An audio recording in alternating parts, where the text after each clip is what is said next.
Napakainit nga ng panahon ngayon kaya binigyan ko lang ng konting pangpalamig itong mga nagtatrabaho dito sa amin. Pero bago ko maisip yun, nagbe-bake ako syempre.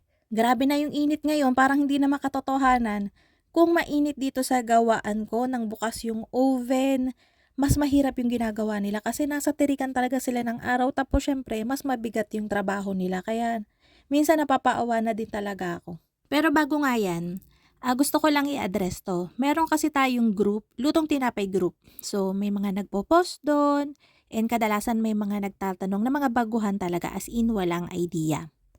Tapos minsan, may mga nagko-comment na below the belt na, mga bastos na. Pero aminado naman ako na may mga nagtatanong talaga na logic lang yung kailangan and masasagot. Tapos may mga hindi rin maintindihan na talagang ida-dissect mo pa yung word, yung ibig niyang sabihin para maintindihan mo. So kadalasan yun, nati-trigger nun yung mga, ano mo, yung makukulit yung utak. So gusto nilang mag-joke, gusto nilang biruin, gusto nilang pabalang yung sagot. Ang nangyayari, napapahiya syempre yung nagtatanong kasi napaka-iba na talaga, Kasi kahit sa ibang group 'no, gano'n din yung sistema pagka may makukulit. Although naiintindihan ko din yung mga nagjo-joke minsan. Siyempre time na nila yon magkulit, 'di ba? Pero yung iba talaga sobrang yayabang talaga.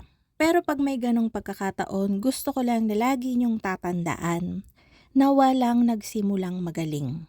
Lahat tayo nagsimula ng walang idea, nangangapa, yung iba natsyempohan na maganda kasi may nagtuturo, yung iba, talagang nakalakihan na nila. So, pero wala talagang unang try mo, sobrang galing mo na, yung talagang wow! Kahit yung mga baguhan, kahit yung mga master, mai-insecure kapag nakita yung gawa mo kahit first time mo pa lang.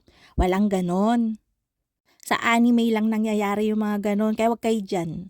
Kaya ang gusto ko lang sabihin na sana kapag may baguhang nagtatanong, personal man o sa online, sagutin natin ng maayos. Kung kaya mong sagutin ng mas maganda yung maiintindihan niya, sagutin niyo kahit talagang i-literal niyo na step by step, sagutin natin. Kasi sa'yo siya kumukuha ng idea. Ikaw yung pinagtanungan niya, yung group natin yung pinagtanungan niya kasi feeling niya dun masasagot yung question niya o yung gumugulo sa isip niya. Kasi kapagka hindi niya nasagot yung tanong na yun, magkakaroon siya ng anxiety habang gumagawa siya. So, ending, papalpak.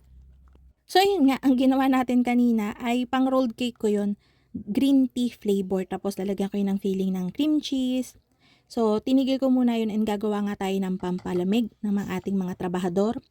Ang ginagawa ko dito is syrup, sugar syrup. Puwedeng fructose, kaya lang wala akong available na fructose. So, ang gagawin nating flavor is green tea din. Yung sugar syrup natin is 2 parts sugar, 1 part water. Ang ginawa ko diyan ay 1 cup ng sugar, 1/2 cup ng water. Binoil ko lang yon until matunaw talaga yung sugar. Hinalo ko pero hindi ko talaga super pinaboil. Nilagyan ko yun ng emol ko na green tea. Tapos para medyo mag-subside yung tapang nung green tea, nagdagdag din ako diyan ng vanilla emol ko. Then yun, kumuha ko ng ice, ng cup, nilagyan natin ng milk, tapos coffee. Meron ako nilagay dyan na espresso shot. Hindi ko lang nakuhanan kasi apakatagal nung aking coffee maker kaya hindi ko na naano.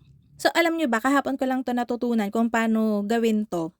Yung Emulco flavors pala natin ay napakasarap gamitin sa mga drinks din, sa mga coffee, latte, pati sa mga pang-inom hang tagay-tagay, ang sarap.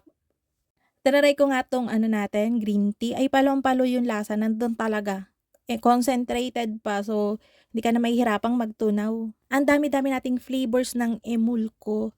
So, konti-konti lang yung gamit niya talaga sa kanya kasi concentrated siya. Hindi siya katulad ng iba na kailangan mo magdamay para maramdaman yung flavor.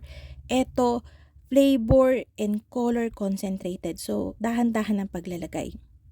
Nakakatuwa nagustuhan ng mga nagtatrabaho as in sa Edsimut. Kaya yun lang naman, isang paalala lang 'to na mapa-personal man o mapa-online yung pagkatao mo, yung pakikitungo mo sa iba, piliin mo lagi maging mabuting tao. Meron at wala mang nakakakita, piliin mo pa ring maging mabuti. Hindi mo makita yung reward niyan ngayon pero darating yung panahon na mararamdaman mo. So, yun lang, bye-bye.